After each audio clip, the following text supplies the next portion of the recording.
Hello, everyone, and welcome to another podcast. Woo! These are sick. All right, I felt your breath through the mic. shut up, man.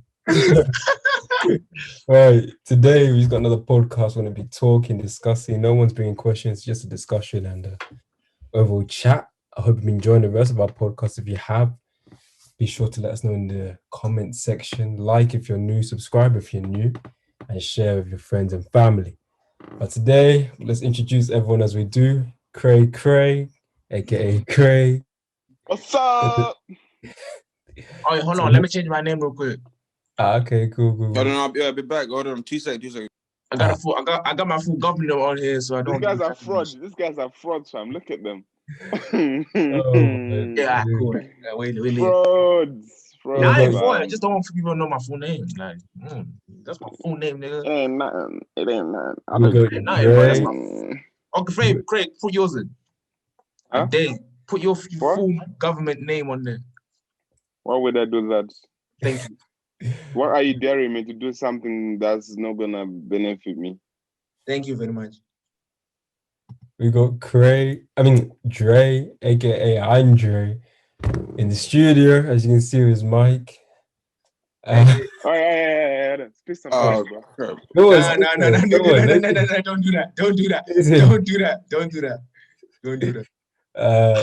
We got Jeffrey, who's now delete that. Jeffrey's muted and his camera's off, so he's here, but he's not here. And last we got Tanaka with us. So, boys, men, let's talk. As we were saying, Tanaka asked the question just before as I started. What do we think of money? Why? I'm gonna lie to you. Give an honest answer. Don't hold back. I'm not gonna lie to you. Now I asked for one word. Give me one word to explain for you that explains money for you. Nah, I can't say in one word. No, one word. Just give us one word. Love. Yes. Really? I'll just say yes. I'll just say love, but it's I have my own perspective on the love that I'm talking about, though. Yeah, we have to hear that. Necessity. Yeah, Okay. necessity. Jerry, what's your opinion on money? Give us the word. One word. One word is difficult. It actually is. That's exactly makes you think. That's why I did it. You can all write a paragraph or a sentence about money, but you can't give one word about what you feel about money. Love. Value. Yeah, if you've got deep love for money, then yeah, love makes sense. No. I have my own perceptions. You're not gonna just We'll justify we'll my come back answer to that. Jerry, what's yours? What's your word? Value. Value. Ooh, I like that. How about you, Zach? What's yours? Tanaka, what's yours?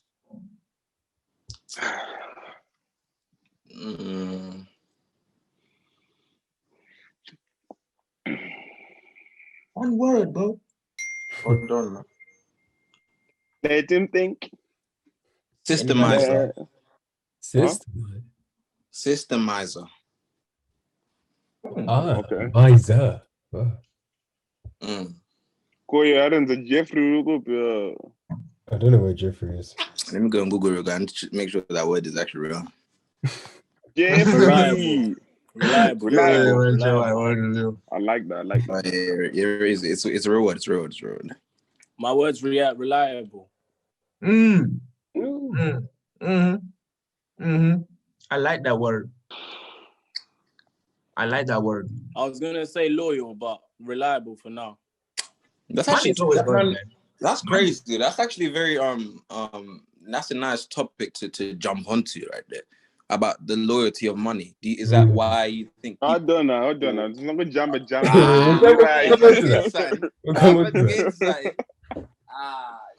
Come on, man. Wait, Craig, explain your love for money. The love that I'm talking, it's not the actual love of money, but it's the realization that money is God's creation, and there is nothing other than to love all creation. So when I think about money, I just think about the love of me just loving all that's created by God. And I just think of money as something that I am,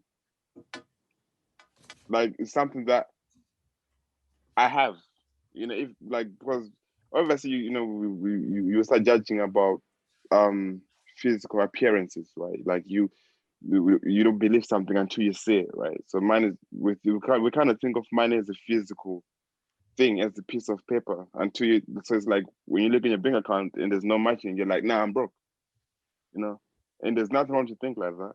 But for I'm me, it's failing like, in life. yeah, you can think like it, but that's your own choice to view, the money. But for me, it's like before it's a manifestation in the as a physical thing in my hands. Firstly, it's more like a spiritual feeling that I have within me to know that all of creation is created for me by love, and all of creation, whatever's around me, whatever's coming to me, is coming to me by love, and that's it. But it's not the actual love. I love money so much, It's just loving like the creation of it. Like God created that. God created everything you see, your TV, even though you might someone else was tinkling around and in their own machines, but those ideas came from the deep, you get me. So, and they created that TV with so much. Even the person who created this, I know they created this TV with so much love, man. Like I'm creating something that someone's gonna come out, you're getting excited to buy it. You get me? So it's like it's just that only word that just comes into my mind. Love. That's my explanation of it. Makes sense though. I want to change my word to resource. Mm-hmm. True. Good. That's good. I mean, Yeah, for me, my Wonder. word is in a necessity. It's in this generation world right now. It's necessary to have money. I'm sorry, Jerry, but your word value explained it much better for me in terms of like it's necessary to have something that has you need value. You need something that could bring. It's not only monetary thingy value, but it could be any sort of different value. Something someone else needs. And for me, money. DeAndre, what was your word? My word was necessary. Like it's a necessity. That you need money. Right now, in this generation, in this world, money is the only way you can put a stamp of value on anything. It's like the universal way of judging whether something has value. Can you make money out of it? Can someone else make money out of it? So for me, it's necessary to have that kind of like, you know what I'm saying? In this generation anyway, like it's necessary for you to have that kind of like monetary value that everyone is looking for. Because if there's one thing I know definitely is money is never going to run out of demand because everyone wants it.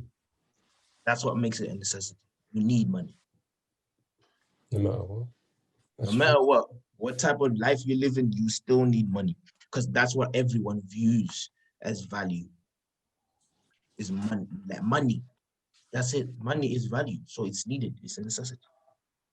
That makes sense, man. That's it. Logical. That makes sense. But my word, yeah, it plays off your necessity. Money, I see money as value because, as DeAndre says, or Dre says, you need the money to do what you want or be where you want or have what you want, no matter what. Without the money to purchase that laptop or to purchase a pair of clothes or pair of shoes, what are you gonna do? Nothing. You're not gonna, unless you want to steal it or whatever. But the money, I see money as value, as it can leverage you, or it can be used for a certain thing to get you to a certain place. The value of money is crazy, and yeah, money runs the world, man. Honestly, that's how I see it. It's a powerful thing. A statement just popped up in my head, and I'm sure all of you have heard it before. Money is the root of all evil. Do you believe that? Nope. But then you could also say money's the root to all good. That's what I'm saying. Bro, it was, for me personally, that statement, it depends on who you're talking to. Because that person there's another statement that they say, money will only enhance the character you already are. Yeah. So if I'm a good person and I make £1 billion, I'm gonna go help more people because that's the person I am. If I'm a bad person, if I like to show off but I don't have money, as soon as I make money, I'm gonna be a rich show off. Flex. You know what I'm saying?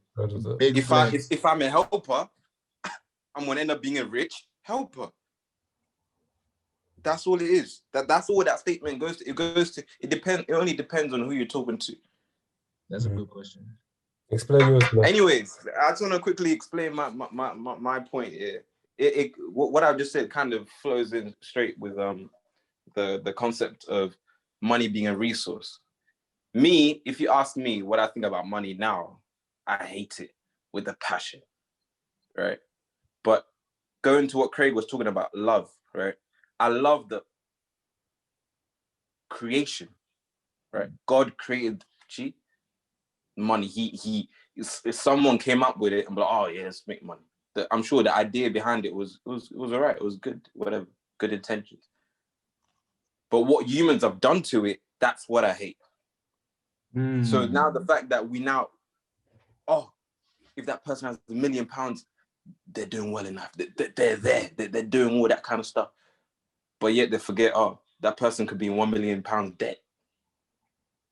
So is that person well off? You know what I'm saying? You tell me. But where I'm now going with the fact that money is a resource. For something to be a resource, it has to come from a source. A resource is something that comes after the source. Obviously, child of God will say, my source is God. And I'm sure Craig will agree with me 100%. Actually, I'm sure all of you agree with me. The fact that people rely on money, but me, I have to rely on the actual source that creates the money. So money being a resource, that allows you to always remind yourself, okay, if money disappears, if I don't have anything in my bank account, cool. Because that money was not the one that was providing my lifestyle. It's the source that was providing the resource for me to live the lifestyle I'm living. So it's always about reminding yourself that resources do not control you. You control resources. A source is the one that controls the resources. So that's my understanding of money. That a lot of people have messed up with the meaning, and I'm sure the people in power, the people above all of that, they've made you realize, I'm sure all the inflation and all the thing prices going up and this and that, people flexing, buying a Ferrari, this, that. It's making people, I need to make money as well so I can buy a Ferrari.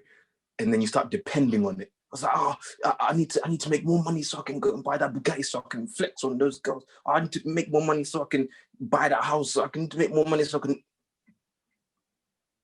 You're now depending on it. Like the money's not controlling your decisions.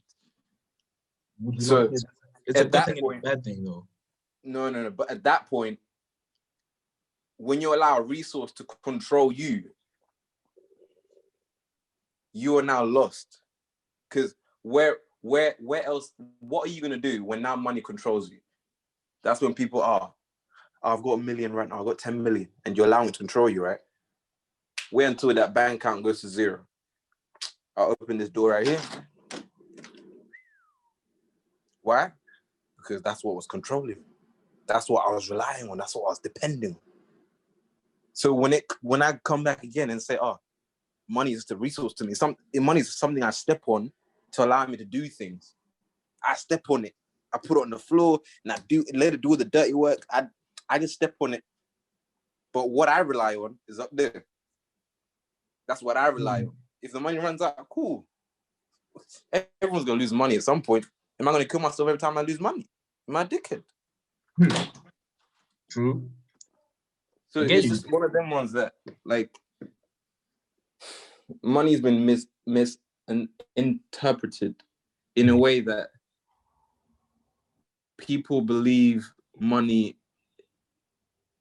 is everything, but really and truly, money, it's something you should be stepping on. It's something you should be using.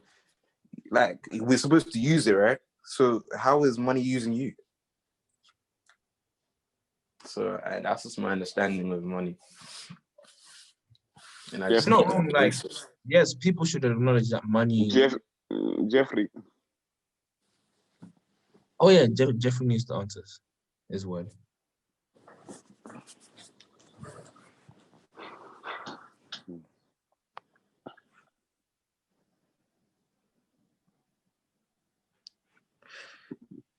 Jeffrey. Yo. Your turn. We need your explanation of the word you chose. Why did you choose that word? What's your word again? What's this word again? Reliable.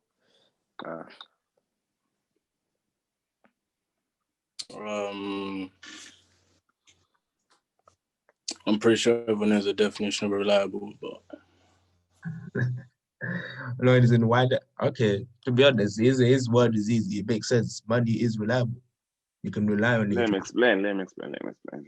But I could come up and say it's not reliable, and I could tell you why. Let me explain, man. There's certain instances where it's not reliable, definitely.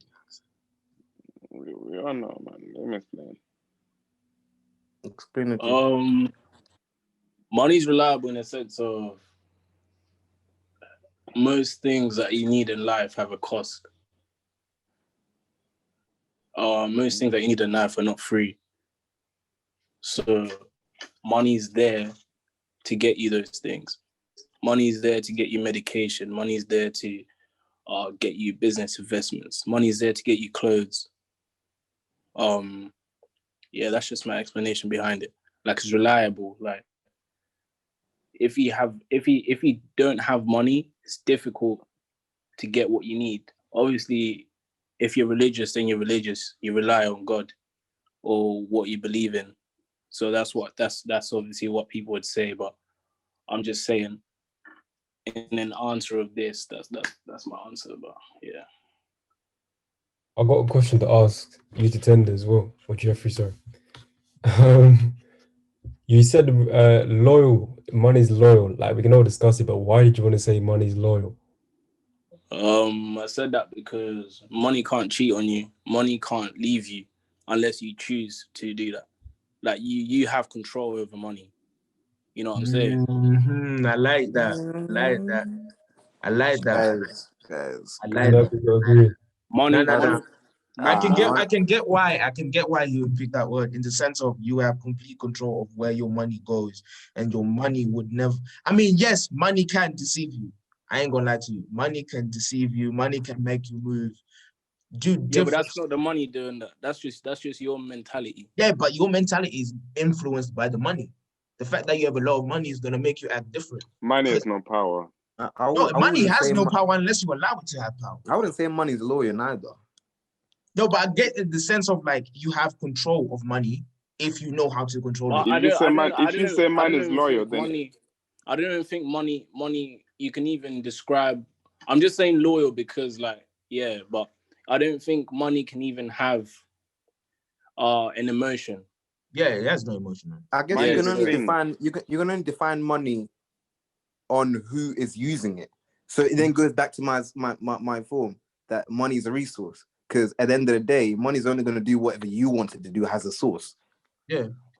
It's a resource. Because think about it. There's different ways to use a tree, man. You can use it as a swing, or you can make a table out of it. It's Mac. That's Mac. Is it? I think so, yeah. So it really depends on who's using it. You're right. What about Mac? No, isn't it? Just Did he join? No. Yeah, I don't know. It's a weird name. I don't know what the fuck that is. I can't even add him back.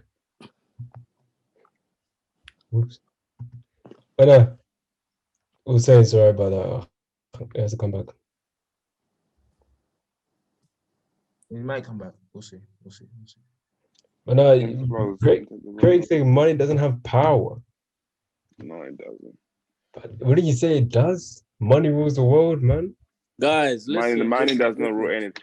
Alright, listen. Go on. The problem with everyone's answers here. Everyone's religious here. Everyone's religious. I want everyone to answer questions. I'm not saying I'm not a Christian, but I want everyone to answer a question so then everyone in the world can understand it. So then people that are not religious can understand it. Obviously, state you're a Christian, state money is the overall, but I want you to make your explanation in a sense also, of everyone will understand. I'm not going to do that.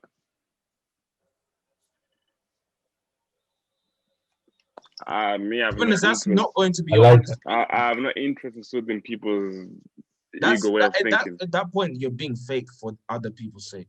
Like, better hold your beliefs, man. No, that's what I'm saying. I never said I was being. I understand. I was saying give him another understanding. Yeah, I'm not saying don't say there isn't God. That's not what I said. So I don't know where you're getting the word fake from.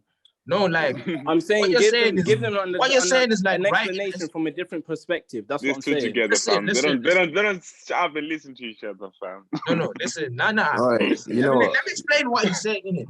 What you're basically asking us to do is to give a balanced answer from a religious point of view and a non-religious point of view. Yes? Is that right? That's what he wants us to do, right? Religious point of view and non-religious.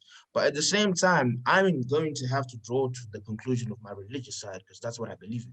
So I'm not going to. This is not even about being religious. No. It's the truth, innit? Even what I said, right? What I was explaining, whether you want to be religious or not, whether that's just how it is. It's true.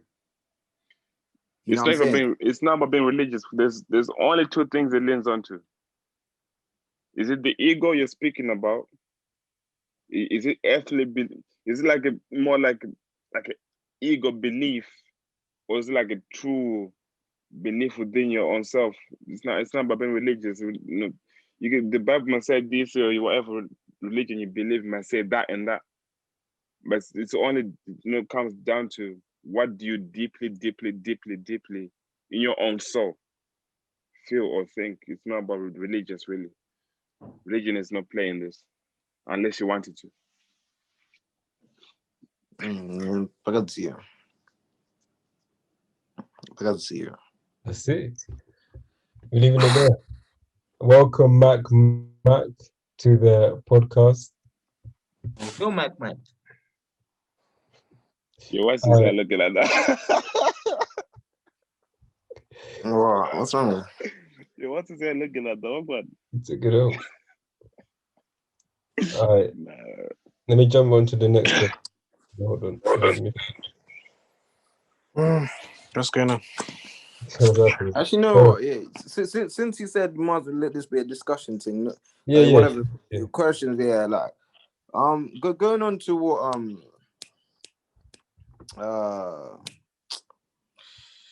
how Craig was talking.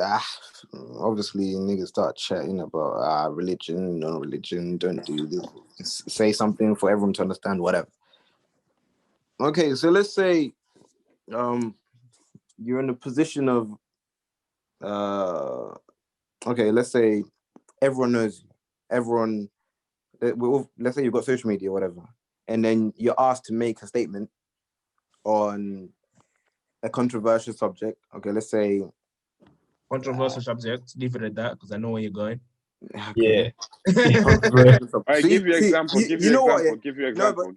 Hold on, because I know where Tanaka goes. You know what's funny, right? The fact that you man's just stopped me from going to talk about what I was about to talk to is you man's already shook about. No. It's because because we already know where you're going. Truly speaking, we talk about this all the time. Truly speaking, you don't know. You have to say. Let him say it. Basically, we've analyzed the trends, and we always know that it goes in a certain direction. No, you're moving with some assumptions. Let him finish his talking. I mean, my assumptions are normally right when it comes to Tanaka and that statement. No, don't do that. Don't do that. No, it's like someone going. I don't mean to. Let him finish, bro. I'm not saying you don't know. I'm sure you do. But just for people who are listening, and for everyone else who doesn't know, they need to know where I'm trying to get with this question. Okay, wait. This is just an example. I'm not saying this is how. Can I pause you for a moment? I'm putting a Oh, scenario. this guy, I'm gonna ask a question. Like, I'm genuinely freaked out right now. Have we discussed this before? Hold on, be quiet. Let me finish. I don't think we have. No. I feel like this has happened before. I'm feeling some deja vu right now. It depends where it goes, but go on. Smoke and banjo. That's not even that. Like, I feel like this has happened before. Let me finish, man. Yeah, So what sorry. I'm saying is, okay, let's say you're in a position of power. You're famous, whatever, celebrity, whatever, and you're asked to talk about a controversial subject, or let's just say LGBTQ, since that's such a very controversial subject. Mm-hmm. You're a Christian, or I believe you're Christians, and you're God. How do you talk about? How are you guys gonna talk about that? Are you gonna, let's say, one side manager's telling you, just be balanced about it, just agree with it, so then you don't get into smoke, or are you gonna stand by your beliefs and tell people exactly what it is? You can do both. How would you do it? And knowing the repercussions of you can do both. Say, LBGT is wrong, whatever. Like, are you gonna accept those repercussions, or the people mocking you and shouting at you? What are you gonna do in that situation? You can do both. Obviously, that's something I would do. I would do both. So what would you say? How would you do? Yeah. So basically, right, as Christians, we're taught to love God's creation, right? Which, ironically, it does include the LGBTQ community. They're also God's creations. So, as a Christian, I would say that in my beliefs, my strict beliefs, I believe that, it's not something I can condone and encourage someone else to do. But if someone wants to do it, I'll let them do it. Like if someone says genuinely, I want to be a lesbian, I want to be free, do it. If you genuinely want to. I am not going to go out of my way to go to someone and say, yo, be free. No, I'm not going to encourage that. I'm going to advise you according to my beliefs and tell you. Do you support it, is the question. Huh? Would I support it? Do you support it?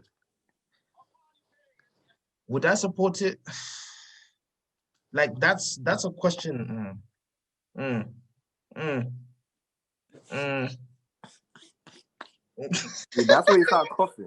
That's where you start coughing. Yeah, because now you can't stand in the middle and say, I do support it and I don't. You can't say it. Because that's the thing with me. Like, I believe. No, because I believe I'm not gonna say it's wrong entirely. Like, no, hell no. I wouldn't want anyone in my family to be in that situation. I would say so. I wouldn't want that. But if somebody else is willing to do it for their sake, then do it. You are confused. Bro, if people are gonna be fruity, bro. That's less competition for me and more girl for me. So I don't care. Do it. All I'm saying. More girl for me, fam. I got some more girl for me. Girl, damn. Hey. This guy's funny, fam. Oh shit. That's funny. It's okay. Like I said, more girl for me, more pum for me, more tea. I don't support it. Go on to Jeffrey. Go on. I don't support. No, I mean, like, yo. Okay. DeAndre, man. DeAndre, you've said enough. Where'd you? That's less. I don't support it, but if you want to be whatever you want to be, then you do you, innit? I just don't want to associate. I don't want to. DeAndre, fam. DeAndre, Chumanyara, please. You know. All I'm saying is I was raised in a household where my family or my religion does not condone it. So you do what you want, but I don't really want to associate myself with you. You know what I'm saying? Oh, wait. That's all I'm saying. Yeah. I'm gonna ask you a question to Tender. What? Let's say a close relative, like your cousin or something, becomes free. Are you not gonna associate with them?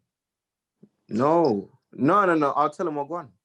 No, yeah, like he's already made his decision. He's already I'll tell them straight. Like, I'll tell them straight. Bro, you can't live life wanting to be liked by everyone. If a certain group of people don't like me, if a certain society don't like me, then that's cool, man. I don't got quarter. That's cool. Read my thing. Protect your energy, man. Don't waste your energy on people that don't like you. You know what I'm saying? If you don't like them, then you don't like them. But don't hate them, because obviously that's what I'm saying. I don't care. But then me personally, I wouldn't associate myself with them people. That's what I want to ask. On top of that, I've got to ask you, look, would you rather, if I was talking about like separation and all that, would you rather distance yourself from someone in that sense, or would you rather just tell them, yo, I'm not cool, I'm gonna be with you anymore, and just cut it there? Or would you slowly distance yourself bit by bit? How would you approach such a thing if you want to leave someone in a friendship or a relationship? Bro, I can't lie to you. Yeah. Even from sixth form, yeah, people know that I used to have bare debates about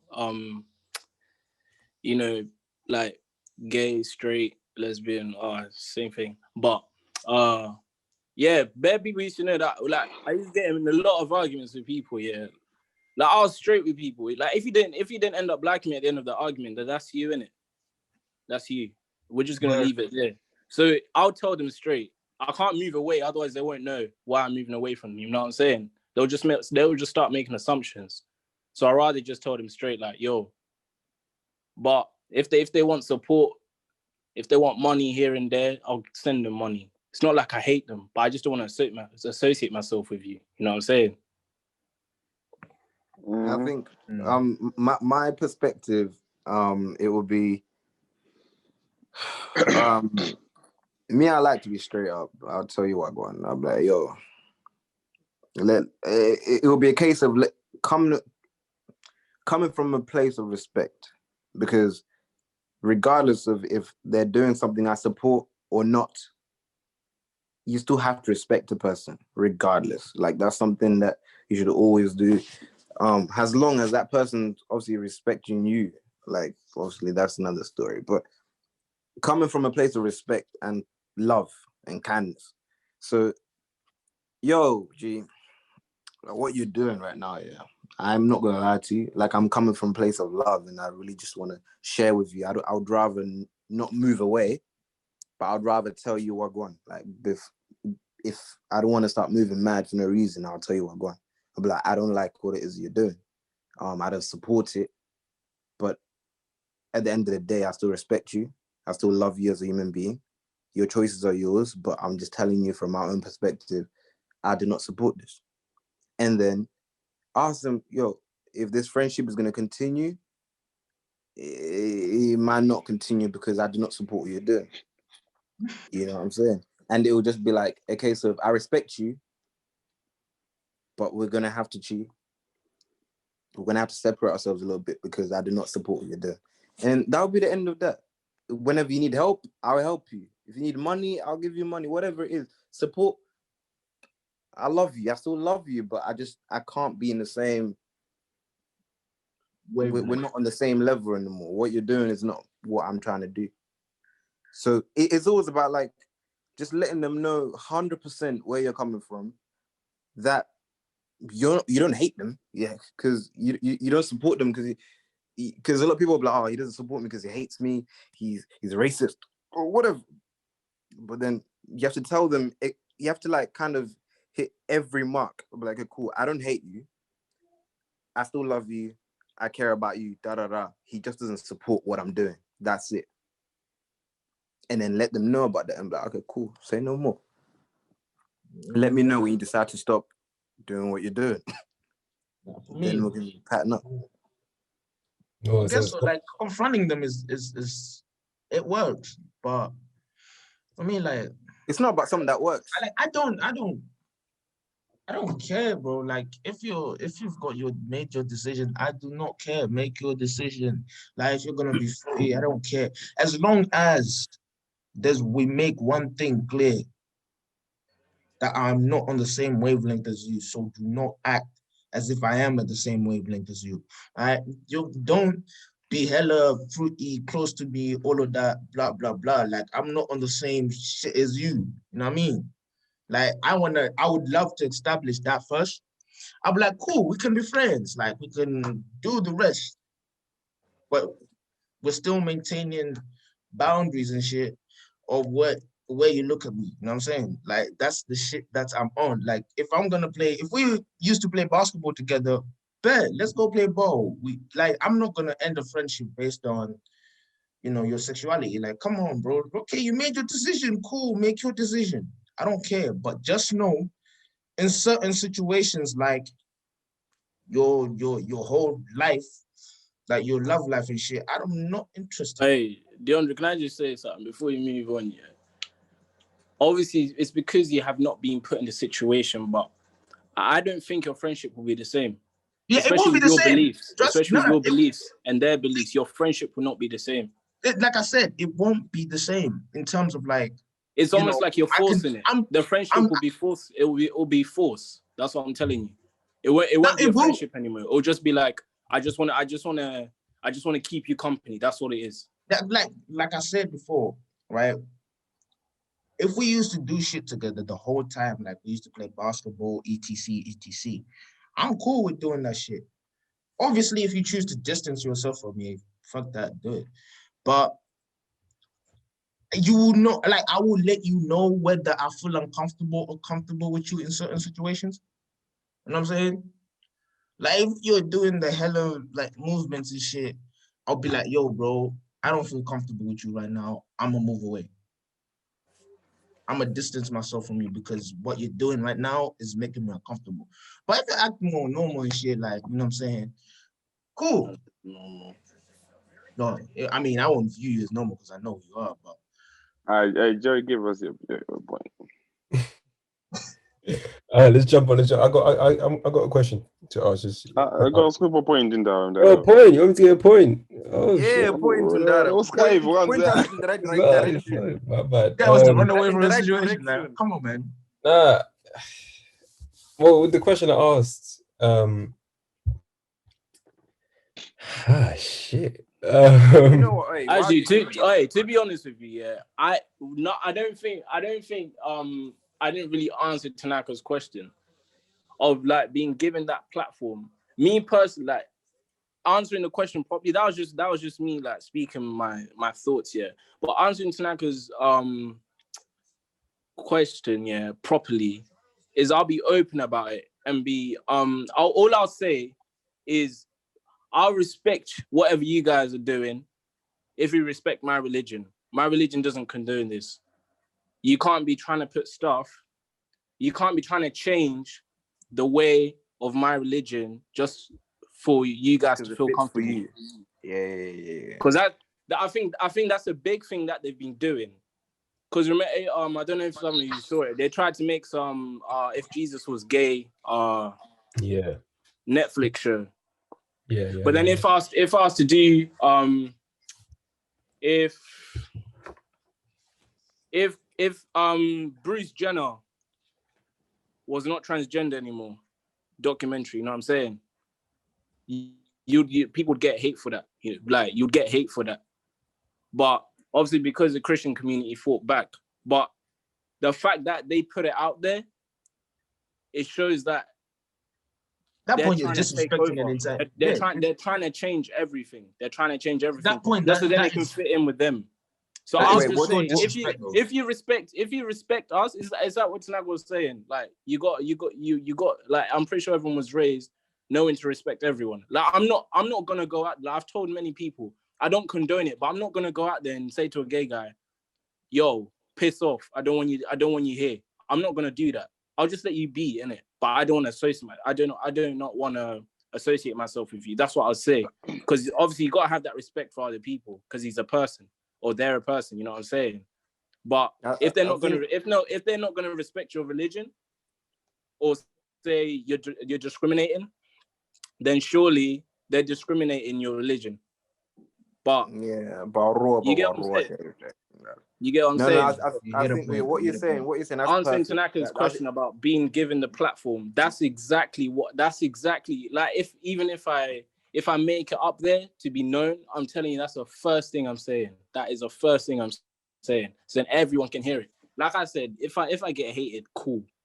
You know what I'm saying? If I miss opportunities, cool. But as long as I say my truth, you know what I'm saying? It is what it is. Your piece.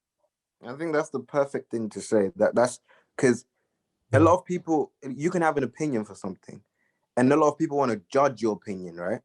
But then it's hard to judge an opinion if you judge an opinion is wrong. So if I already believe something and then you attack me for believing it, that's wrong. Because that's what I'm doing when I'm saying I don't support transgenders, right? Transgenders will attack me and saying, why didn't you believe? Oh, you're wrong. Da, da, da. But then they are discriminating me for my beliefs. So it's like a two-way attack. Apparently I'm attacking them and they're attacking me for my beliefs. They believe that it's okay to be transgender. I believe it's not okay to be transgender. And that mutual respect for understanding, okay, they don't support it, but I respect that. That's what's missing. And a lot of people don't remember that. So a lot of people in these situations, they're already so hostile and ready to attack whoever says anything. But if he says I'm attacking you, but then they forget what they're doing. Attacking people is actually wrong as well. It's the same. It's actually just equal to the hate they're getting for themselves. So like, what's in the hit on that? That was perfect. That's probably that's the perfect thing you could do. You could be like, okay, I don't support this, but at the same time, I don't expect religion discrimination. Don't discriminate my religion because I do not support what you guys are doing. My religion says I shouldn't support it. So why are you then, man, discriminating my religion for what I support? Because I could go out there posting shit about screw gay people, or we don't want gay people and stuff like that. No. I'm just saying. I could go out there posting it, but I don't. But then you guys, these guys making Netflix shows or jokes and stuff like that is okay. You know what I'm saying? Like you got to make it equal. You fight about equality, but that's not really what you're going for. You're fighting for equality that goes within your what's good belief. for you. Yeah. But can I just say on the point Tanaka made about what is it? The point you made about people not taking an opinion as an opinion, but as hate. I remember one time me and Cray had a disagreement, because I took his point or his opinion as hate, and then I called him wrong for it. So see, I learned from that, yeah. So now when I look at situations, or now when there's a debate, obviously if there's facts for it, then cool, you can argue it. But if it's someone's opinion, someone's belief, you gotta let aside. You can't, obviously, if you don't agree with it, then agree with it. But I think the one thing with this generation is they look at everything. I could have an opinion and say, I don't like the way Tanaka dresses is a bit actually, what's an example of an opinion? You just be like, I don't support the way Tanaka dresses, and then that's what it is. Because where then it becomes wrong is you then going to tell everyone else, oh, I don't like the way Tanaka dresses. Oh, I don't like. Oh, have you seen the way that's now wrong? If you come to me directly and say, I do not support what you do, that's it, and then you end it there. You don't say anything about it ever again. You go directly to the person who you're referring to. That's when it's respect. It's not respect when you go around and telling everyone else but me. Okay, yeah. So I think that's the problem with this generation. Like, if you look at a lot of situations, a lot of people are now, because there's a lot of people are now afraid to say stuff 100%. because they know that everyone's gonna look at it. Because have you realized? There's this woman. She spoke about it, like saying a lot of people are saying, "Would you let your son wear a dress?" Yeah. She brought out her belief / opinion, I would say, yeah, saying, I want to raise my children how I want to raise them. When they're 18, then they can go about and do what they want. But I want to raise them how I want to raise them. But then a lot of people looked at it as hate towards people not being able choosing their own rights.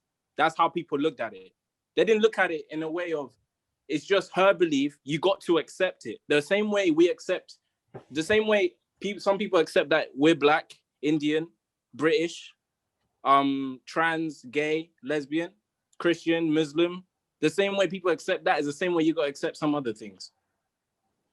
Obviously, there's different things. There's different things like a killer, stuff like that. Cool, yeah, like that's different. But I think a lot of people in this generation, probably majority, not everyone, majority of the people in this generation don't really think about what someone said. They just react without thinking. It is a selfish generation. So that's the simplest form. It's just a 100%. selfish generation. Selfish and very confused generation. That's all it is. Everyone wants their way. I want it to be like this. I feel like that. Shut up. Like, there's no thinking about them, us as an individual, everyone. Everything's I.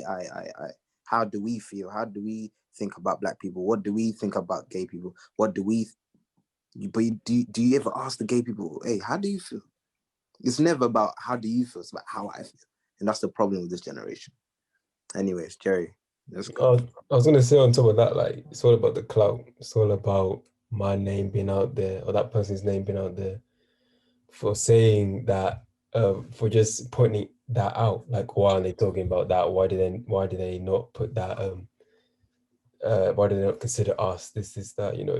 It's a very, yeah, as you said, confused generation. But to answer the question upon, I don't even know. Well, this whole thing of or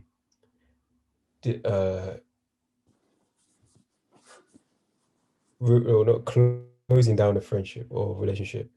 It's to take it away from the LGBT community, but like in general, it's a thing that, as you Tanaka and Jeffrey have said, that they're very straightforward, but some people aren't.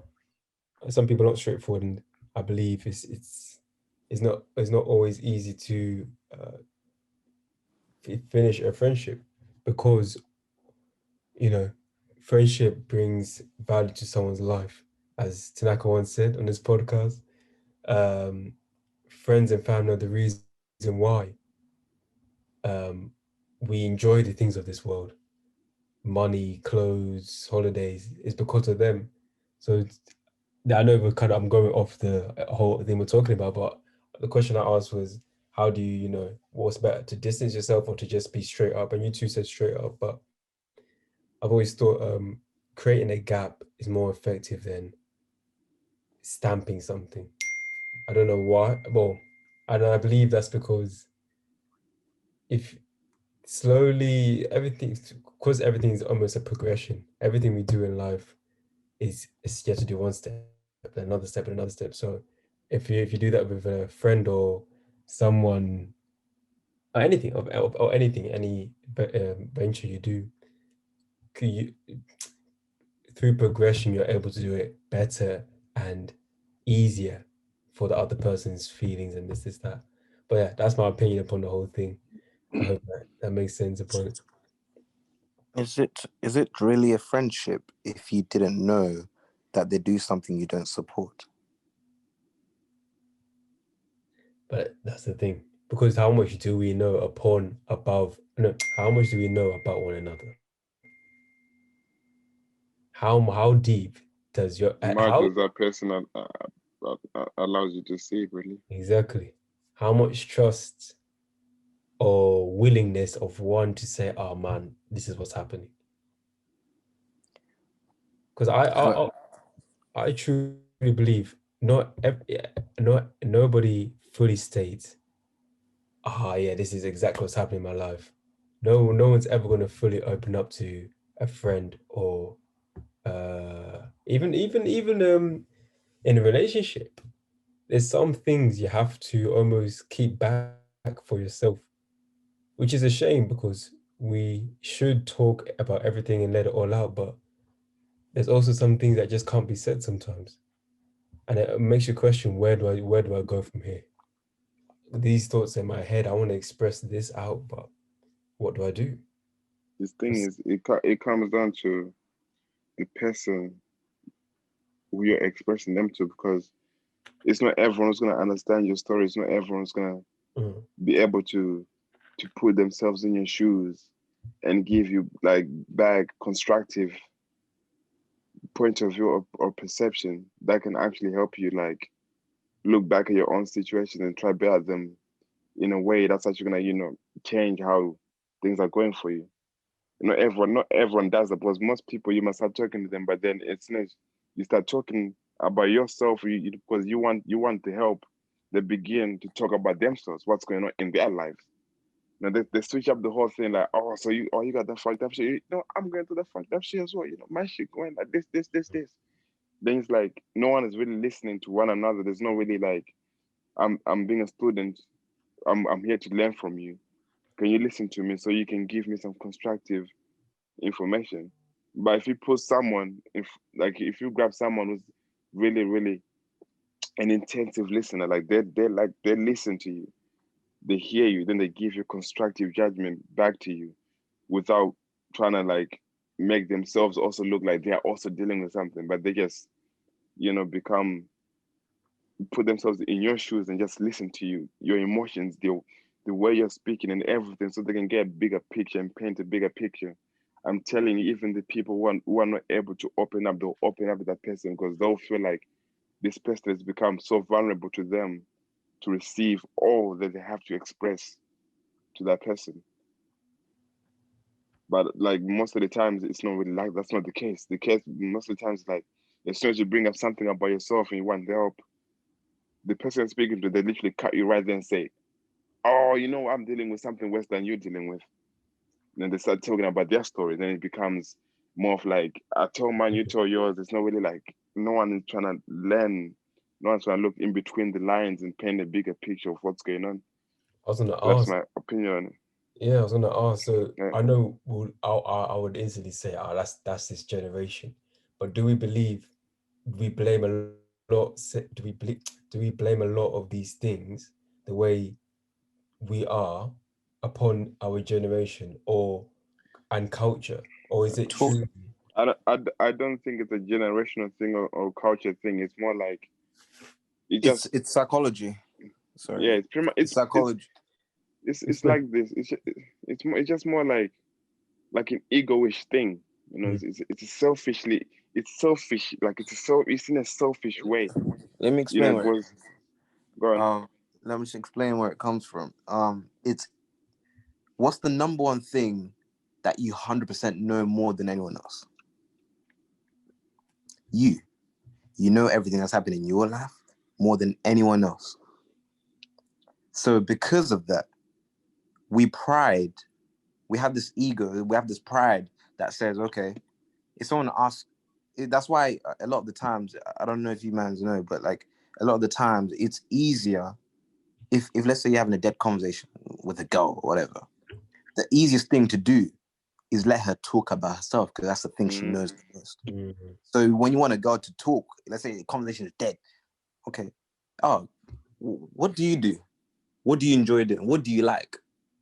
Bro, you could sit there and say anything. She'll explain her whole life stories, this, that, just because that's the easiest thing to do. Mentally, your brain loves talking about itself because there's this like, it's like you are displaying your achievements, you're displaying your life, you're displaying all your happy times and all this and that. It's easier to display all these things because it makes people like you more. It makes people know more about you. It's almost like the information list on a product you're trying to buy. So it's like you're giving everyone the good information, the amazing. Oh, I love this, I love that. I can cook this. It's easier to talk about yourself than it is to talk about school or the course you're doing or whatever. So that's mentally, that's where it is, the psychological thing. That's why it's easier to even have conversation. I could be like, oh, Jerry, how's your day today? And you'd be like, oh, my day has been calm. Calm, what do you mean? What do you do? And then all of a sudden, you start telling me, oh, da da da da da da da. I'm like, oh, okay. And then I could dive into whatever it is you told me. Like, oh, so when did you start making clothes? Oh, I was a young kid. Oh, what did you do in Zim? Did you go to Zim? Like, no, I was born here. Oh, you're born here. So all of a sudden, I'm already catching all the stuff you've done in your life because it's easier for you to just release that information. So that's why it's just the first thing in your brain to do, to deliver how you feel, because that's what you know. I agree with everything you just said.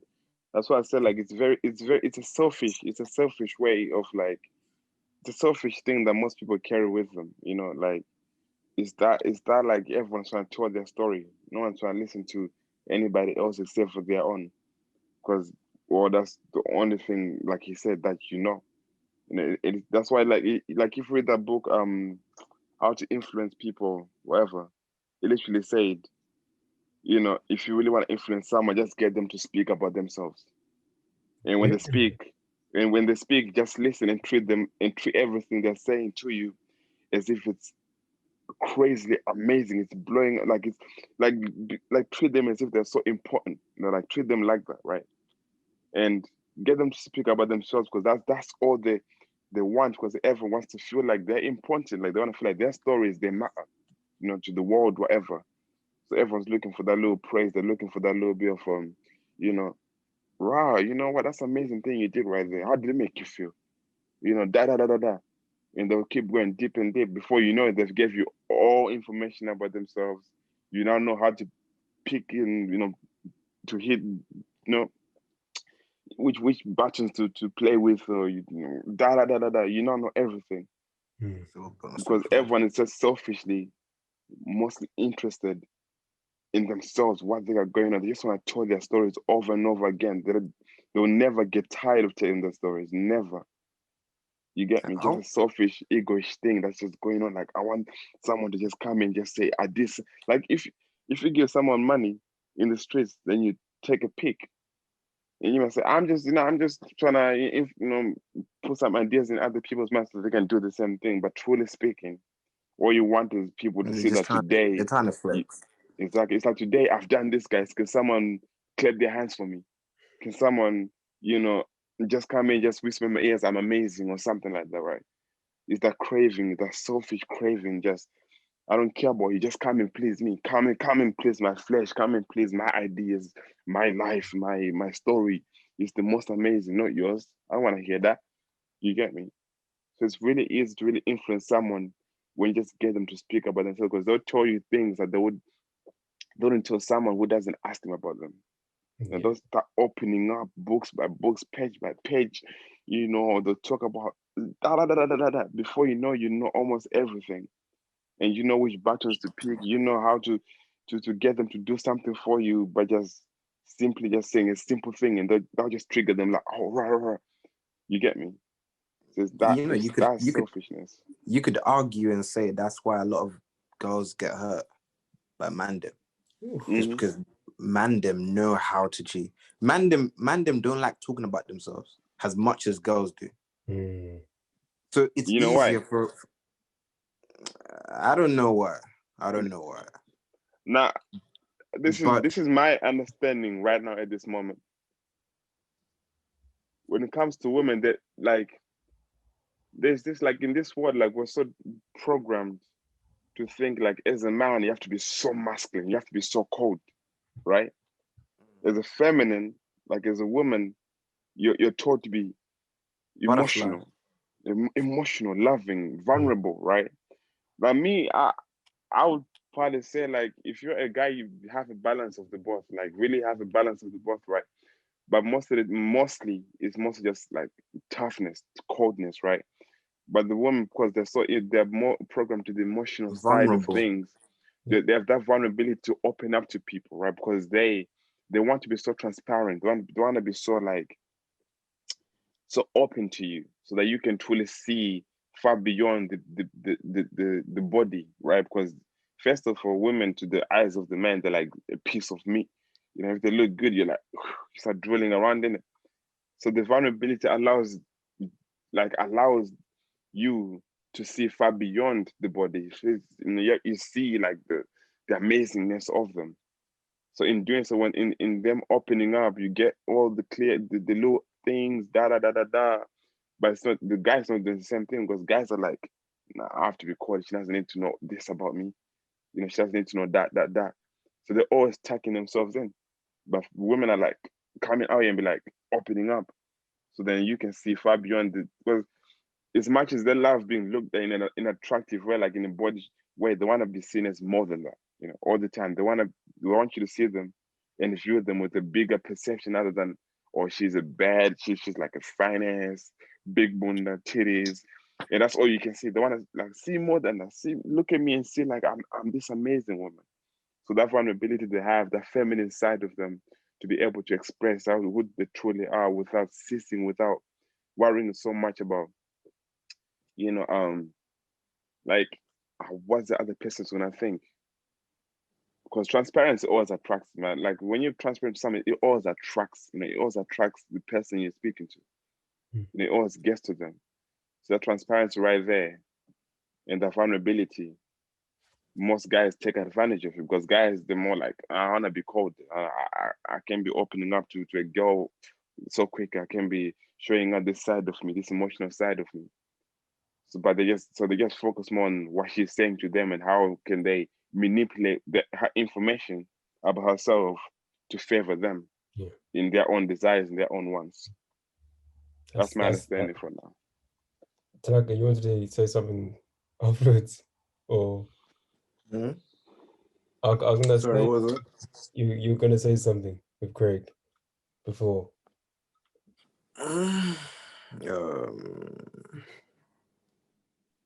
Yeah, no, I was just gonna catch on the fact that maybe that's why a lot of women are hurt, just because mandem have now clocked the way they can manipulate the fact that women love talking about themselves so much. So it's easier to get to that vulnerable state without relieving too much about yourself. Mm-hmm. And then boom. The thing is, it's not just women. It's all of us. But it's just that women, they're the target. They're like the simplest target to get them to speak about themselves.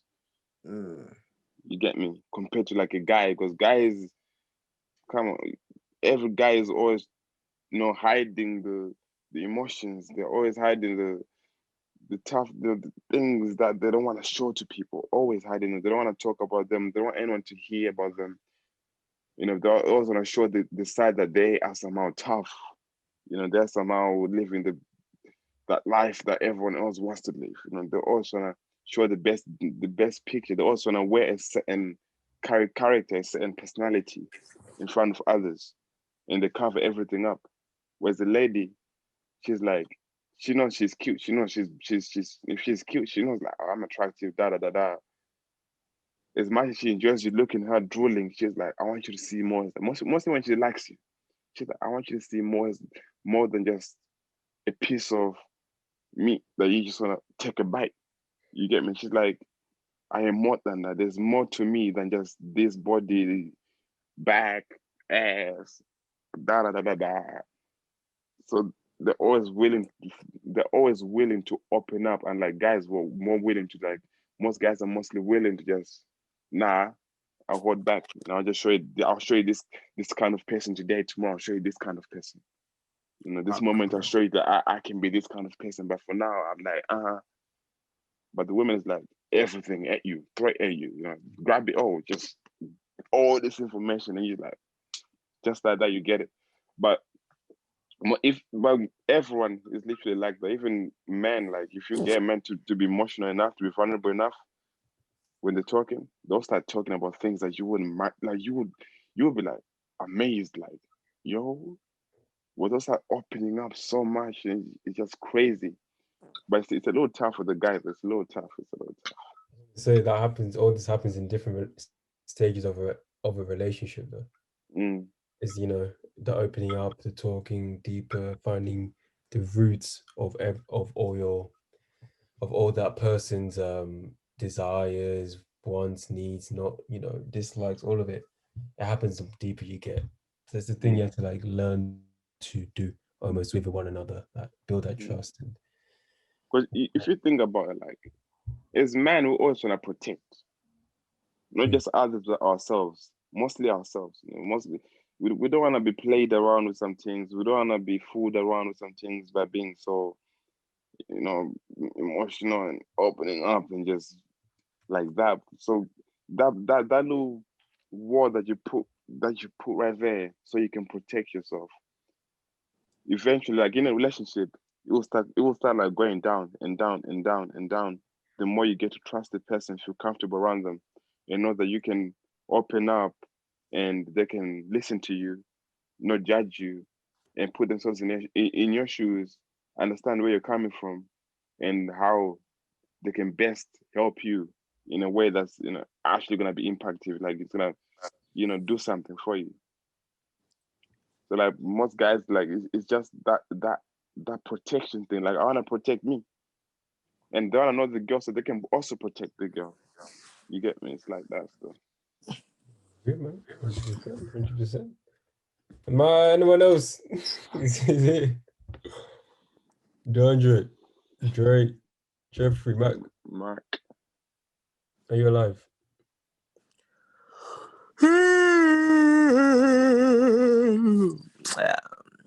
Craig, you're chatting in. I forgot what I was gonna say. I was gonna say something. Back. Sorry. Hey, ask these niggas, man. Hey, Dre, DeAndre. Mark, where you at, man? Yeah, Jeffrey, what you mean? Yeah. These niggas. I think they're actually on Xbox. Yeah, probably. I'm here. I got nothing to say. Do you have any opinions? No, I got nothing to say. Fair enough. I'm not gonna force you. All right, just a quick one. Can you hear me? Mm-hmm. Hello? Mm-hmm. Can you hear me? Okay. Yeah. Yes. He said my internet was bugging. So, so what strives you more, challenges or rewards? What's what? What strives you more, challenges or rewards? What Strives challenges me mean more?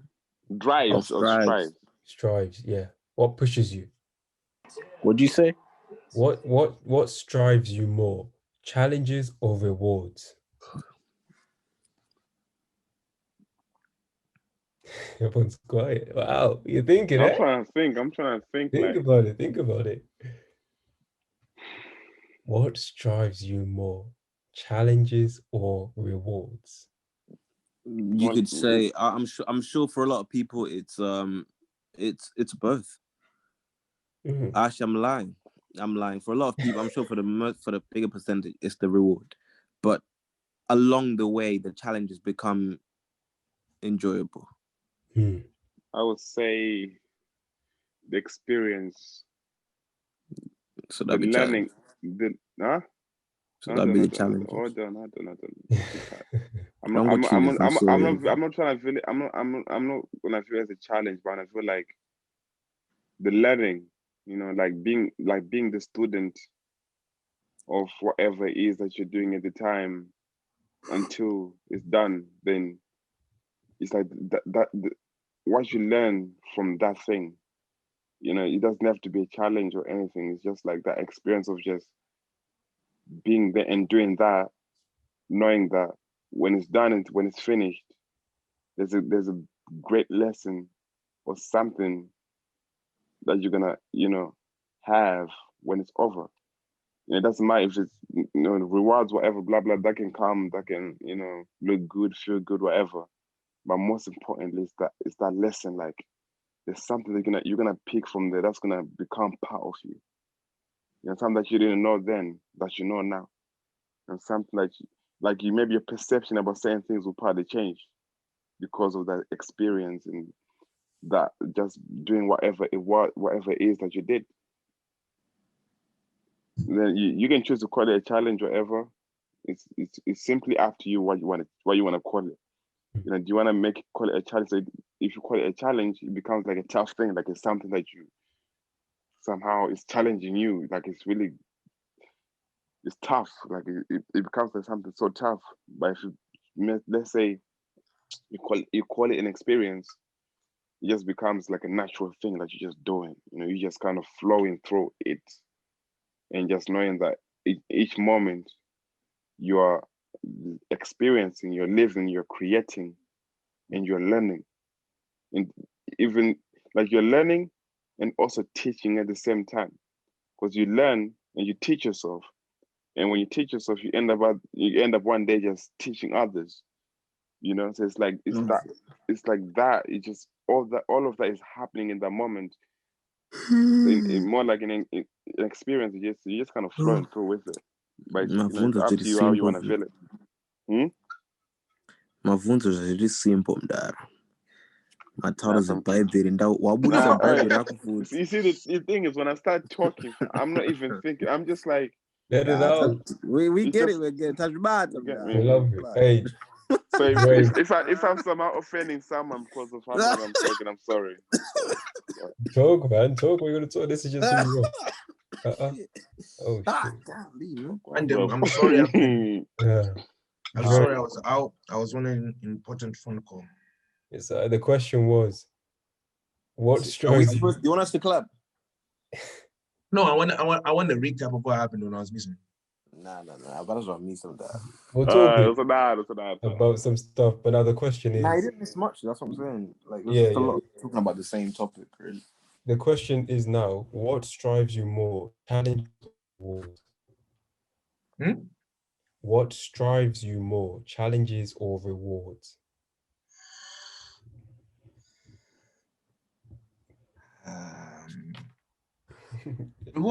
Rewards. Yeah. Actually, both. Yeah, there we go. Both. No, I don't. Thing is with me, right? I don't like an easy reward. You know what I mean?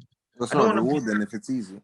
Yeah, exactly. So I mean, I actually want that challenging aspect to get to the reward. You know what I mean? You can't say, "Oh, DeAndre, I'm gonna give you £1,000 for typing my essay." Like, bro, that's too easy. I can do that. But if you told me I'll give you £1,000, go and analyze some shit from the financial statements of what one, blah blah blah blah blah, like shit that I know is worth £1,000, then I'll do it. Because it's a challenge. One bad. See, I knew it. As soon as you said that, I was like, he's clocked it. Wait, what are you saying? I just said £1,000. What you say? You know, you heard what he said. You just want to. No, I was typing. So I was texting someone. Yeah, what did you say? What did you say? Basically, what I said was, right, for me, I need that challenge to get to the reward. I need the challenging aspect for me to enjoy the reward. You know what I mean? So if you said, I'll give you £1,000, you can write my uni essay, I'll be like, nah, because, you know, yeah, I'll do it, but I'll be like, it wasn't as challenging. It's not worth £1,000 for you to do that. But if you said go and analyze some data from, like, you know, do some technical shit that's worth £1,000, I would do it because I know for a fact that I'm challenged to get to that £1,000. Like, it's a big challenge. Like, I would feel even more motivated because I'm like, okay, cool. Let me study this shit. Let me do everything I can in my power to make sure that this is worth £1,000. So I'm driven by both the challenge and the reward. It makes sense. I got a question to add on top then for everyone. Do we analyze rewards more than challenges? I'm personally, I analyze the reward more than the challenge. That's what I would think, isn't it? Yeah, because for me, the reward determines how challenging it's gonna be until you actually tell me the challenge. So if you gave me two tasks, one is worth, I'm gonna speak in money value because I'm a business guy, 500 and 1,000, right? My first look is gonna be like, okay, what's that 1,000 for? Why is this one worth more than this one? Why is this reward bigger than that one? Then I will look at both and be like, okay, this is the reason why this one's worth 500. This is the reason why this one's worth 500. From another point of view, I will look at the challenges and be like, okay, I'm capable of doing this. I'm capable of doing this. So you know what? Yes, I can do the £1,000. Yes, I can do that. 500. But for me, personally, definitely the figures will determine whether it's going to be a challenge or not. The higher the value, the more challenging it will be.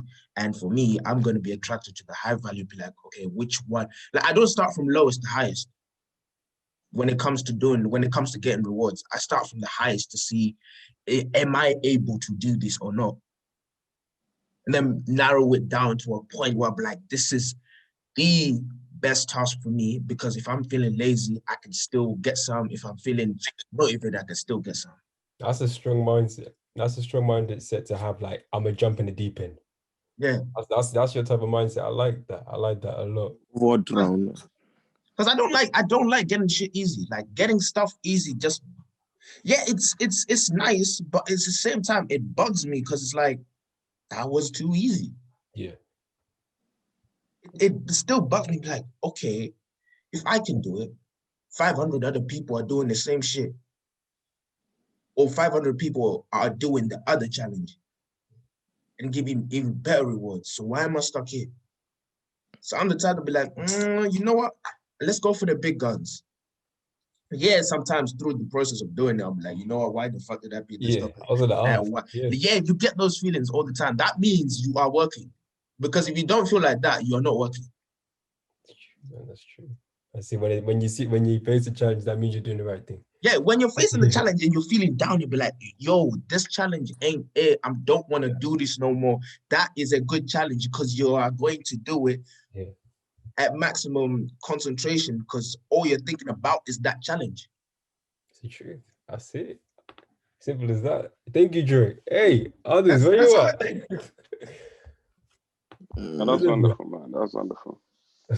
Yeah, that was wonderful. Yeah, I would have to listen to it again on the podcast. So that's it. Are you tired? Right now, I'm just gonna say a quick thing. Go for it. Answering Jerry's question, me personally, I look at challenges and awards as a challenge is a raffle ticket, right?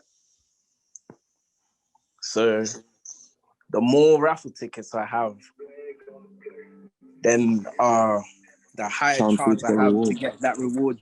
So me personally, I look at challenges more.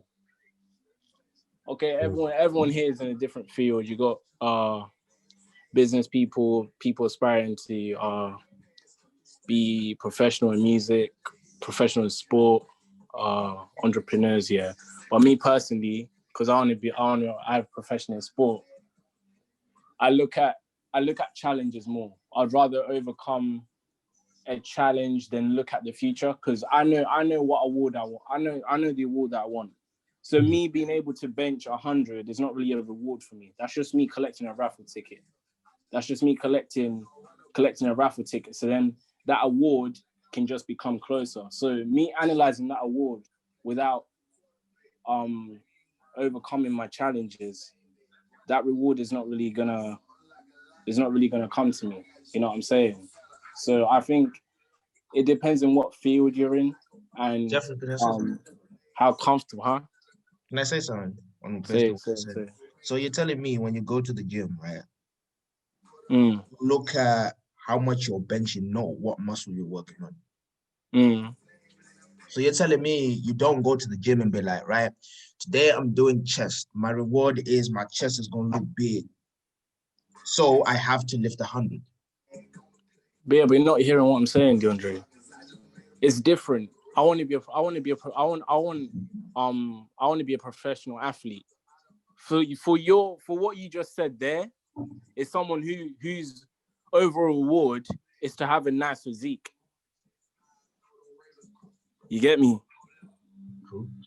Yeah. So for him as an athlete, having a physique is just part of the challenge. Oh, it's part of the challenge. The reward is being a professional athlete, not having a nice body. Okay, fair enough. Having a nice body is a result of the challenges I'm doing. Okay, I get it. Yeah, man. That makes sense. Yeah. Yes, others. Let's go. Naka. Me. Why's your bandwidth low? Huh? Why is Jeffrey's bandwidth low? What'd you say? Jeffrey's network bandwidth. It's low. Like don't watch that. Your screen shrunk. What do you mean, what? Jerry's. I mean Jerry's, not Jeffrey's. Oh my days. Jerry's network thing is low. Jerry lives in Tesco garage, wasn't Very low, like it's just struck the screen. See, let me show you what's showing. Let me show you. Nah, don't worry. Hey, tonight answer, man. Send it. All right. For me, let it be music or art or business, just all of it. For me, there's a very key thing we're forgetting. Rewards is the reason why a lot of people do anything. But we're forgetting that even in the little challenges you're doing, there's a reward at the end of that challenge. So let's say you have 100 challenges. And then after there's 100 challenges, then there's the bigger reward. There's the bigger picture that you're looking at. You're forgetting that for every one reward, for every one challenge, there is a reward at the end of that challenge. It's a small reward, but it's still a reward. And for me, it's a case of, okay, let's say when I practice my guitar, I'm like, cool, today I want to learn this, I want to learn this, I want to learn this, I want to learn this. I learn it, and then it's not that at the end of the day, I'm now the greatest electric guitar player, but what I've learned is the reward for me. So that little loop I've learned today, it's like, rah, I can now play that. That's my reward. That's what I'm like. I think that's why I was saying challenges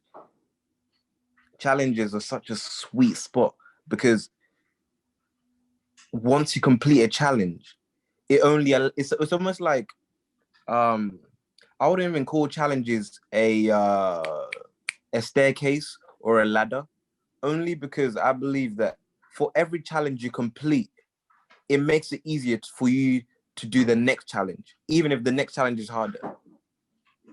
Let me explain. It's always the first thing, the number one thing you have to do, the beginning, that's always going to be the hardest. Always. Your first £10,000 will be the hardest to make.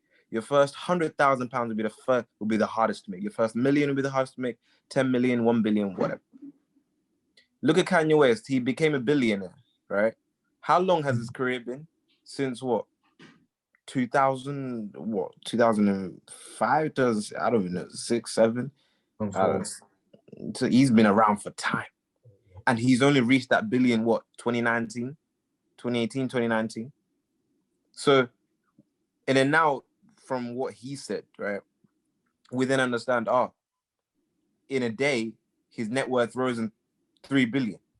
So it took him 15 years to get to 1 bill. But then it took him a day to get 3 bill. So you're understanding that it's harder to achieve something in the beginning. But once you've got the momentum going, it's all about the momentum, that rhythm, that beat. Once that beat starts, that's why they say, wake up at 6. Make sure you wake up at 6 every day. Don't stop waking up at 6. Keep going. Once you get in, to be honest, routine. And that's why you hear that a lot of the people that are not successful in life or are not doing anything productive in their life, they wake up whatever time they want, and then they do this, and it's like, let me just do this. You know what? I'll do that tomorrow. Lack of discipline, lack of self-respect, lack of so much stuff. And it's only after you've decided, I want to do this. So from now on, my first challenge is start waking up at 6 a.m. And then every day for a whole month, you're waking up at 6 a.m. Now you mans know about the whole 21 day thing habit. Once you do something for 21 days. It's 21 now a days. habit. So that goes again with the rhythm. You know your life is a rhythm. Everything works as a rhythm. Your heart is a rhythm. You know when your heart rate changes, it means there's been a disruption. There's something you have done that's messed up the rhythm it was already at. Either you're now running, all of a sudden it's like, oh shit, oh, you've disrupted what we were doing. What the hell's going on? You hate waking up because it disrupts the heart rate. You hate change of energy because it disrupts the heart rate. You hate doing something different because it disrupts the rhythm that's already there. So once you've set your rhythm to a point where challenges are my thing, challenges are what we do, your mind will never deceive you and be like, dead, let's not do it. It will be like, oh, okay, cool, new challenge, let's get it. New challenge, let's get it. That's why you see rich people only cheat, get richer. Poorer people get cheat, only poorer. Because your mind starts to teach you, yeah, let's do it. Drug dealers druggies become even more druggies. Because it's all about what you teach yourself. So it's all about that first step you decide to take. And for me picking up that guitar, or me drawing, buying a palette and like getting a canvas and starting to draw, or me sitting down at the desk, right, to make some music, that's always the hardest part. But once you man's the niggas that knows that always in the studio, or you man's that like Jerry, you're making your clothes and stuff. You know, the hardest thing to do is to sit there and actually just start. Just even if it means just a little bit, that's always the hardest part. The hardest bit is to start. That's in every single thing in life. Every single little thing in life. The hardest step is the first step. So for me personally, that little challenge itself, it's a reward for me. So there's no such thing for me as would I prefer challenge or the reward? Because challenge and reward are actually together. They're combined. You can't have a challenge. You can have a challenge, right? But even if you've done half the challenge, you will still feel rewarded for doing half the challenge. Whether or not you complete it or not, sometimes you still be happy with yourself. You know what? Yeah, I only did half the challenge, but I'm happy. I'm proud of myself for at least getting something done. And there's always a reward as long as you want there to be a reward, as long as you want it to be a reward. And once you always think of it like that, okay, cool, there's a challenge today. I'm going to do my best to do it, whatever I can. And then whatever happens, there's always going to be reward at the end. Whatever happens, I'll treat myself. And then just keep doing that over and over and over and over again. Eventually you'd be at where you're talking about the bigger reward, the bigger picture. And you'd be like, oh shit, I'm here. What now? Oh, look, I've got the mansion, I've got the cars, I've got the fame, I've got the career I've wanted. What now? Where are all the challenges at? Because you know, once the reward, you've finished the main reward, what next? Now for me, that's different. I'm the type. You will feel it. You will feel it. No. I get where you're at. Like when you get to a point where you be like, I have gained everything. I've like every single reward I've ever wanted to have it. I'm the type to be like, what's the next challenge? That's what I'm saying. That's what I just said. That's where you need, like, I'm the type to be like, cool. I'm the type who always wants more. You know what I mean? That's what I just said. So what are you talking about? No, because the way you said it, because the way you said it was like, you get to a point you're I'll repeat what I said. No, I'll let you listen. I'm deducting off the point that he said, you have everything, but now what? Yes, that's what exactly. That's what I just said. Oh my god. I'm explaining my, like, you know what I'm saying? I understand that, but see, you said now what, and then question mark, you're not nigga. adding on though. That's what I'm saying. You're making it seem like I didn't say what you're doing, what you're doing, yeah, you're taking up his sentence and just putting so much more words to it, when you just simply just put it into a little 5-word. You're adding 15 more. I literally just said what you were saying. I literally just said, I could achieve this, I could achieve that. Once I get to that final reward, it's like I get there, even then I'll be like looking around, like I hear you, but it's like you just making it longer. Then I don't know, you drag it. Because I understand it longer. Nah. But then No. I basically said what you just said. Like once you even get to that, what I'm saying is challenges are important in a human's life. A journey is all about challenges. The reason why life is the way it is, we have ups and downs, people have problems, this and that, we have experiences, bad experiences, good experience, It's all these challenges. These are the challenges, trials and tribulations. In the Bible, it's always talking about trials and tribulations. Jesus went through trials and tribulations. Abraham, Job, all these niggas, everyone went through trials and tribulations, ups and downs, challenges that they had to conquer. And even after the challenge, there were still challenges after that, because challenges will never die. Rewards still never even die. You know what I'm saying? At a certain point, your challenges will become your rewards. Your challenges will be like, I can't wait to wake up tomorrow to learn the guitar. It's not that you're thinking about, I want to be the greatest guitar. No, what you're excited about is learning. And eventually you get to that point, because like I was talking about before, the rhythm. Yeah, once you start one challenge, it's going to make it easier for you to get to the next one, and then next one, and the next one. For me, I'm at the point where it's like, I've been learning so much that I get excited every day just to learn. I'm not even thinking about, how good will I be then? I don't even care. I'm excited about what I'm going to learn today. Oh, yeah, I'm going to learn tomorrow. I'm going to learn that. I'm so excited. I can't wait to learn how to play Tunga Tunga Little Star. Whatever. That makes me question though, that do we live in the present or do we live in the future? Do we continue? You could say the reward is the future. You focusing on your challenge is the present. And so you focusing on your challenge allows you to be more present and more there. And you actually living your life, rather than you living a life that you could be living in the future. And then that's just false life, isn't it? Because you're dreaming. Because you're basically saying focus on the present to get to the future. That's why people flop in life.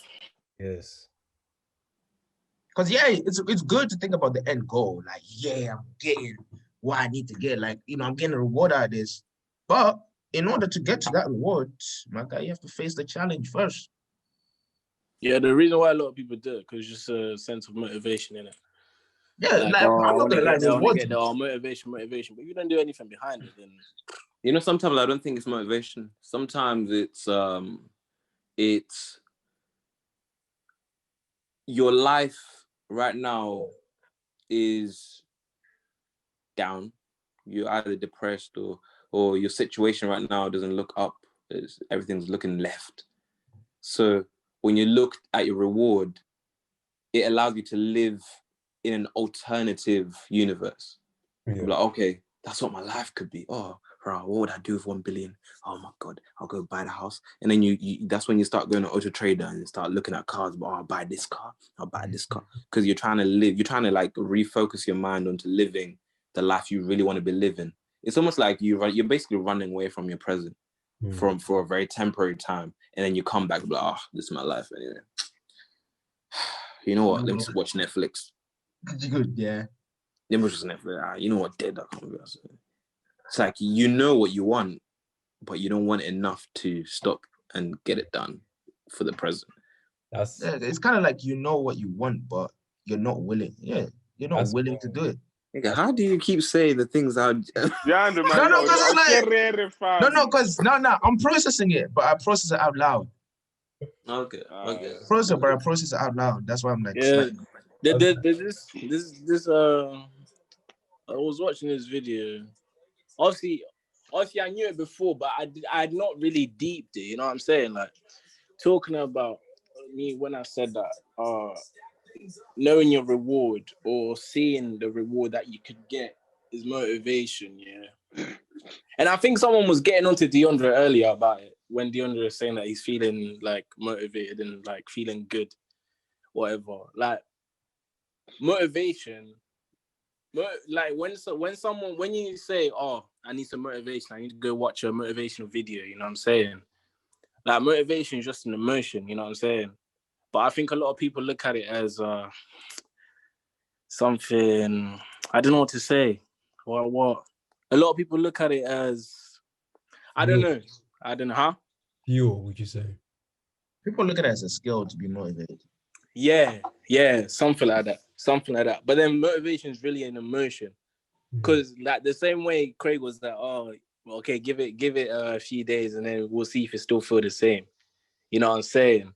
Because I could wake up today saying, yeah, I'm hyped to go gym at 8 a.m.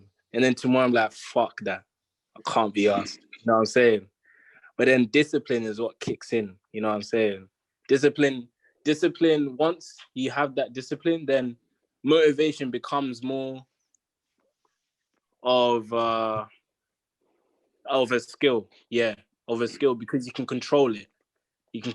But most of the time you can't really control motivation because it's just a feeling. It's just like, because it's just the same way, like back in the day, yeah. During the day, I'll be like, fuck love. And then when I'm in bed, I'm like, shit, I need a chick. You know what I'm saying? It's like that. But yeah, I just wanted to say that, like, a reward can be motivation, but without discipline, then Doesn't mean shit. it's not really nothing. Yeah, it's not really nothing, man. So key factors everyone needs is discipline, motivation, a vision, and persistence. That's what really makes it. Yes. But hey, I'm gonna end with one last question for everyone. Yeah. One last question. Would you rather live in sin or lust? What? If you had two options to live your life, would you rather live in sin or in lust? Oh God, what type of question is that? Go on. Shit, nigga. Go what? Hold on, wait. No. Hey, I'm losing in both ends. Yeah. Nigga, Jerry, answer it first. Answer. Actually, yeah, you answer it first, bro. Hey, Craig, you're on mute, man. You're on mute. He's probably trying to talk, but he's on mute. No. I'm just waiting for George. Would I rather live in sin or lust? Nah, I'm sorry, but I plead the fifth. Oh, Jerry, what even gave you that answer? That question? I don't know. It just came to me, bro. It just came to me like, well, ask the question, Jerry. Like, ask it. Yeah, but anyway, I don't know if that was the devil talking to me, bro. I don't know what was happening. Lust. But nah. Lust is wonderful. The devil told me. You know what? That question doesn't make sense. Only because lust is also a sin. Lust is not a sin because hold on. Let me explain. Lust is a sin. Nigga, 7 deadly sins, nigga. Lust is there. Yeah, actually, yeah, lust is a sin. I don't know. Lust is also a sin. Yeah, because in the Garapara, when you go from guys. Like I said, relax. Like I said to you last night, Jerry, about what I think of what a sin is. Let them know. The misunderstanding. Lust is not a sin. It's just the misunderstanding of how you interpret lust in your own mind. Okay. Lust. Hey, Jerry, listen for a bit. Sin, for me, this is me, my own understanding, my own view. When I say sin, it's the misunderstanding of whatever is that's in front of you. Let's say you feel lustful about someone, like, you think about, being, you get me? That can either be a bad thing. It's all about how your perception, you're thinking about it. The misunderstanding, like lust in itself, it's not a sin. In itself, it's a neutral feeling. Yeah, you're right. It's just a neutral feeling, isn't it? Then it's just a feeling that would lust it's a deep craving for something. Because God created, He gave you lust for a reason, right? It's literally lust in itself is filled with so much. it feels so much good, positive emotions. It then comes to the misunderstanding of the thoughts that you hold about the emotions that are coming about the lust that you're feeling. Then it becomes a sin in how you use it, and then how you view whatever you've used your lust on. Then you know, if you see in judgment that you've wasted your you know, your lustfulness, whatever, on something that wasn't, you think it's not worth it, then that's the misunderstanding. That's the sin. That's the that little, like, because just either way, if you know, use it on something, you must just embrace it, because that's what it is. So Then itself, is it possible to say so in the understanding that, okay, lust is a neutral word, it's just the way we've been built up to understand it is sexual or whatever.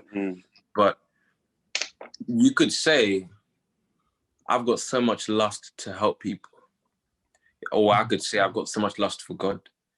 I could say I've got so much lust to, obviously, in how we understand it, I've got so much lust for things. I've got so much lust for money.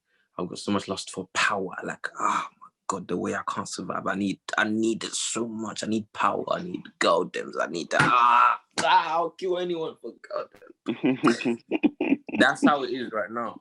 But the lust for helping people, the lust for loving people, the lust for loving God, it's like, nah, not that one. Not that one. Right now, it's dead. No one wants to hear that. It's easy to say lust for sex. Come on. Yes, that's the one we want. Embrace all, fam. At the end of the day, it's all, to be honest, lust is a feeling that inspires you to act. Like things like lust, it like you said, if you have lust for sex, it would inspire you to find sex. If you have lust for something else, it would inspire you to do that exact same thing, because lust inspires you to do a certain action. It's like I just smoke it. Nah, it's not lust. That's curiosity, and I hate me being curious, because I'll end up doing shit that I don't want to do. Now the sin is the judgment that, or the perception that you hold after you've done what you've decided to do. So if you then go back and start saying, I just wasted my time doing these edibles, or I should have done it, it's the waste of my time, that's the sin. That's the, you know, you now looking at your creations and disliking what you've decided to create for yourself. Yep, and I still do. Yeah, it's cool. And at the end of the day, you still have free will. I mean, you still have a choice. You still can choose again. You know, you can always choose again at any given moment you want. So, right now you might say, "Oh, I should have done it," but you might just decide right now, at this moment, again, to say, "You know what? It was good." It's all up to you. No one can force you to either create a positive or negative. Can I make a confession? Do you want to wrap it up? Are people tired? Has anyone else got something to say? Actually, I have a question. Go for it. Ask a question. We're just talking, really. It's no longer question. It's just discussion. I have a question. I'm curious one. What do you boys, especially the two who are in relationship right now? I knew something about relationships would come up eventually. DeAndre, what did you say? I have a question. I'm gonna ask a question. What do you guys think about opening up your feelings to a female? That's what we're just talking about a few hours ago, isn't it? Bro, I was probably not there. I think that was when I was on the phone. Yeah, he wasn't here. Just wait for the podcast to come out. But I'm asking Jerry and Tanaka, do you frequently do it? Yeah, I'll answer that question too. Why you want to tell me? Okay, do you tell people your feelings, like entirely every single transparency, situation? Man, transparency, vulnerability, opening up. That's, like all of that. Would you I cannot say this enough, man. I've said this so many times in this podcast here. That you must be vulnerable, man. Vulnerability is beautiful. It's a beautiful thing you can possibly do, man, because there's so much in vulnerability that if you just try to just close up yourself and lock yourself in the I'm not gonna open myself, you're never really gonna be yourself. You're never really gonna be as transparent, as authentic as you want to be, because all the time you're too afraid to express who you are. Then you end up wearing a fake personality, a fake persona, so that it only fits at the moment, wherever you are. And then you just put that on and be like, I'm this guy for now. Then as soon as you leave that place, you take that off, and then it's back to the reality of actual things. So if in a relationship, it's I would say if you're in a relationship, 100% express your emotions. If you feel truly comfortable with the person, if the person does the same for you, even if they don't, you can be the example. You can be the first one to do it, so they may also learn from you and go, okay, you know what? Since he's able to do that, because some girls, they also build the wall up after something happens to them. They like, be careful now about the guys they bring into their life. So if you like a girl and then she's one of them ones who just, some guy back then did something to her so fucked up, then she went, nah, you know what? Screw all the guys. Then when you come, you like her. She's everything. She has good energy. She's paying. She looks good. If she's gonna open up for you, you be the one to open up. You be the one to start the engine. You have to be the one, so then she can see for me and say, okay, you know what? Since he's willing to do that for me, that energy is gonna come back to you. Then she's gonna do the same thing for you. Then it becomes more natural, more authentic, like between the two of you. Then the connection even gets deeper. Now, no one is always trying to hide their true self in front of the other. No one's trying to put in a fake persona, a fake personality, a fake character. At certain moments, it's always the you that you really are every moment. Whenever she needs you, whenever she's with you, wherever you are. That's my view of it. Yeah, like you said, vulnerability is a beautiful thing, but there's a counter to that. What if making yourself vulnerable? Obviously, we all know that will make you look weak. Go on. In some people's eyes. So how do you feel if the reaction from you opening it up, like, introducing that, well, how would you feel if it changes behaviors in a person?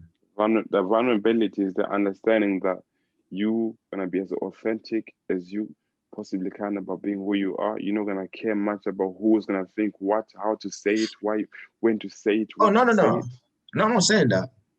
Let's say, I'm saying, like, it's not about who you think, blah, blah, blah. Like, that's why I was saying, like, the two in a relationship could probably react. Hold on, say again. I wanna see if let's see. We know vulnerability makes you weak, like look weak in front of a person. You have to sometimes. Yes? No, it doesn't make you look weak. That's No, sometimes. Okay. Yeah, like when you're getting real emotional, crying and shit. So I'm saying, how would you feel if behaviors of that person changed based on your vulnerable moment? So whatever you said while you were crying would change the way he or she behaves in front of you. Well, that can only tell that if let's say they behave in a negative way, after you've expressed who you really are, that can only tell that they do not accept the true self that you are. They don't want to see that. So as soon as you express it, as soon as you become as authentic, as open as you possibly can, they went, no. Don't try to involve you with that. So they step by. If they react positively, that means they've looked at you, and that that vulnerability is attracted them in a way that they sometimes they even want to see more of it. They want to see more of that transparency each and every single time. So the reaction will only tell you how. If I become authentic to someone and it's negative, their reaction is then it's like they do not accept you. So you have no business being there anymore. Your choice now is just, take off, go somewhere else, because that person's never gonna look at you and say, I like you for who you are. They want you to play the persona that they made you with when they first saw you, before they would know who you really are. You get me? Makes sense. All right. I think that's my question answered. Any more questions? It's 1:30. I should be in bed right now. That's when you're out, man. That's Marwa Mbam.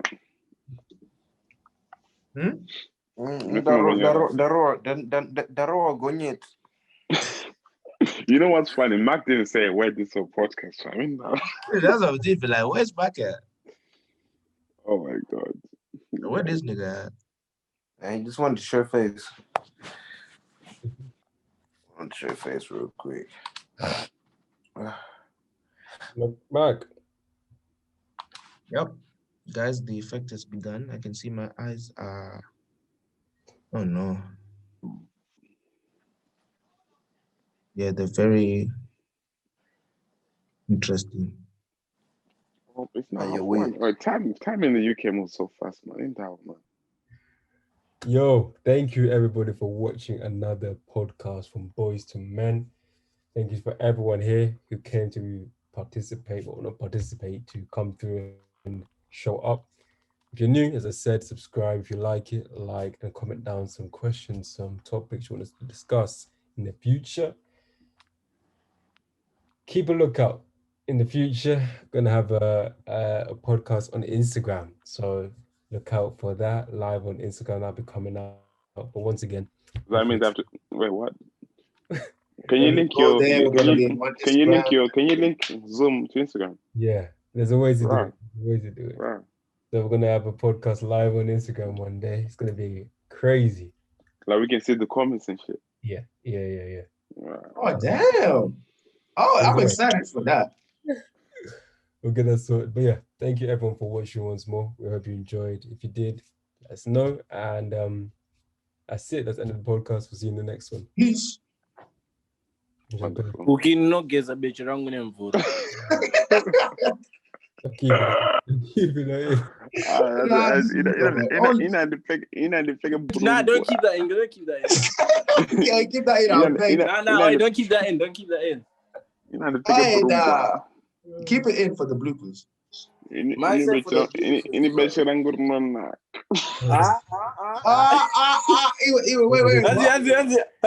Oh, Louisa.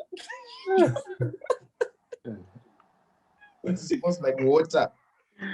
Oh my god. Nah, guys. I agree. Nah, that's too much. I think Sean is actually done out.